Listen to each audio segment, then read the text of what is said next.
Sai Satcharitra Chapter 40. This chapter includes the following: attending Mrs. Dio's Udyapan ceremony as a sannyasi with two others, and visiting Hemadpant's house in the form of a picture.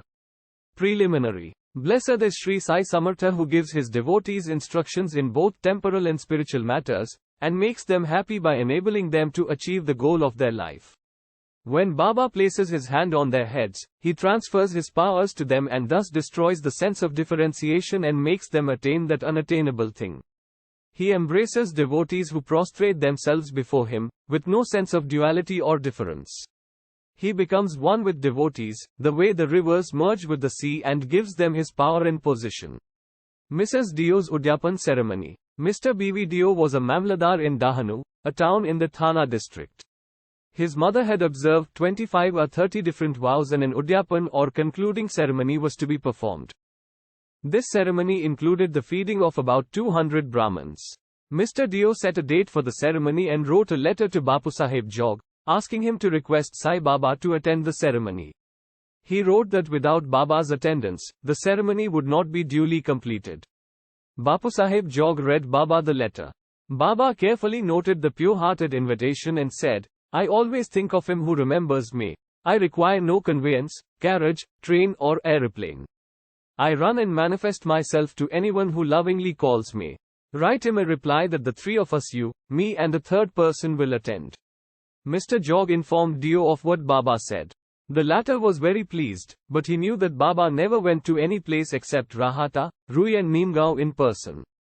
He also knew that nothing was impossible for Baba, as he was all-pervading, and that he might suddenly come, in any form he likes, and fulfill his promise. A few days before the Udyapan, a sannyasi, professing to work for the cause of the protection of cows, came to the station master at Dahanu to collect subscriptions. The latter told him to go into town and see the Mamladar, Mr. Dio, and with his help collect funds. Just then, the Mamladar happened to come there. The station master introduced the sannyasi to him, and Mr. Dio and the sannyasi then sat and talked on the station platform. Mr. Dio told him that a donation list for some other charitable cause had already been started by another prominent citizen, and thus it would not be appropriate to start another donation list right away. He told the sannyasi that it would be better if he came back after a few months. The sannyasi left, promising to return. On the day of the ceremony, the sannyasi came in a tanker that stopped in front of Mr. Dio's house at about 10 a.m. Dio thought that he had come to discuss the donations. Seeing him busy with the preparations for the ceremony, the sannyasi said that he had not come for money but for meals.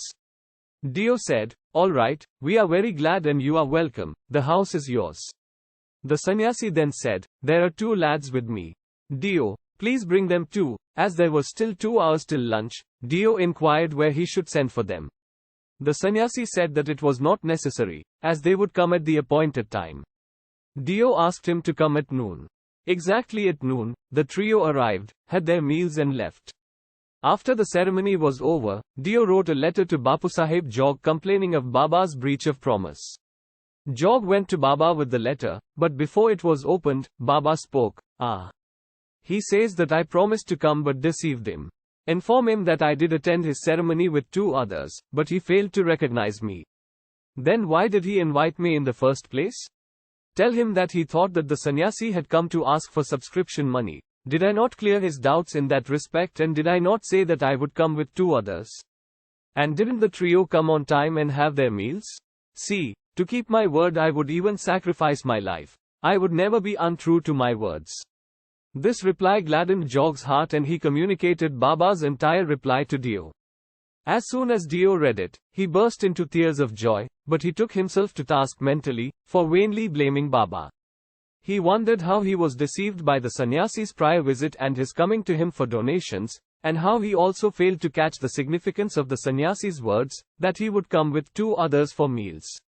This story clearly shows that when devotees surrender themselves completely to their Sadguru, he sees that the religious ceremonies in their houses are duly executed and completed with all the necessary formalities. Visiting Hemadpant's house in the form of a picture. Now let us talk about another story which shows how Baba appeared in the form of his picture and fulfilled the desires of his devotee. One morning in 1917, Hemadpant had a vision. Baba appeared to him in his dreams in the form of a well-dressed sannyasi, woke him up and said that he would come to Hemadpant's house for meals that day. When he awoke, he couldn't see Sai, but he remembered each and every word Baba said in his dream. Though he had been in contact with Baba for 7 years and though he always meditated on Baba, he had never expected Baba would come to his house for meals. However, very pleased with Baba's words, he went to his wife and informed her that since it was Holi, a sannyasi guest was coming for meals and that some extra rice should be prepared. She asked who the guest was and whence he was coming. Then, so as not to lead her astray and not to cause any misunderstanding, he told her the truth. She doubtingly asked whether it was possible that Baba would come from Shirdi, leaving behind dainty dishes, to accept their coarse food. Hemadpant then assured her that Baba might not come in person, but that he might attend in the form of a guest and that they would lose nothing if they cooked some extra rice. After this, preparations for lunch continued and it was ready at noon. The Holika worship was conducted and the leaves with dishes were spread and arranged with rangoli marks around them. 2 rows of seats were arranged with a central seat between them for the guest. All the members of the family, sons, grandsons, daughters and sons-in-law, came and occupied their proper seats and the serving of the various dishes commenced. Everybody was waiting for the guest, but no one turned up, though it was past noon. Then the door was closed and chained. The Anna Shuddhi, ghee, was served. This was a signal to start eating. A formal offering to the Vashwadeva, fire, and Naivedya to Sri Krishna were also completed and the family was about to begin eating, when they suddenly heard footsteps in the staircase. Hemadpant went immediately and opened the door and saw 2 men there, Ali Muhammad and Maulana Ismu Mujawar. These 2 men, seeing that the whole family was about to begin eating, apologized to Hemadpant and requested him to excuse their interference. They said, "You left your seat and came running to us. Your family is waiting for you, so please take this and we shall relate the wonderful tale about it later on, at your convenience." Saying this, Ali Muhammad took out from under his armpit a packet wrapped in an old newspaper and placed it on the table. Hemadpant unwrapped the packet and saw, to his great wonder and surprise, a nice big picture of Sai Baba. Seeing it, he was moved, tears ran from his eyes and hair stood on end all over his body and he bent and placed his head at Baba's feet in the picture.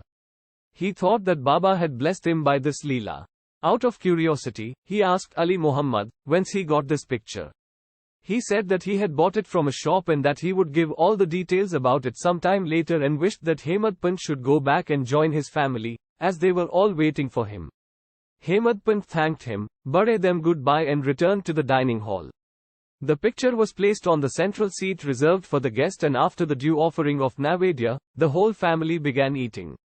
Seeing the beautiful form in the picture, everybody was extremely pleased and wondered how all this happened. This is how Sai Baba kept his word to Hemadpant, the story of the picture with all its details, how Ali Muhammad bought it and how he ended up giving it to reserved for the next chapter. Bow to Shri Sai, peace be to all. Om Namo Shri Sai, Shanti, Shanti, Shanti.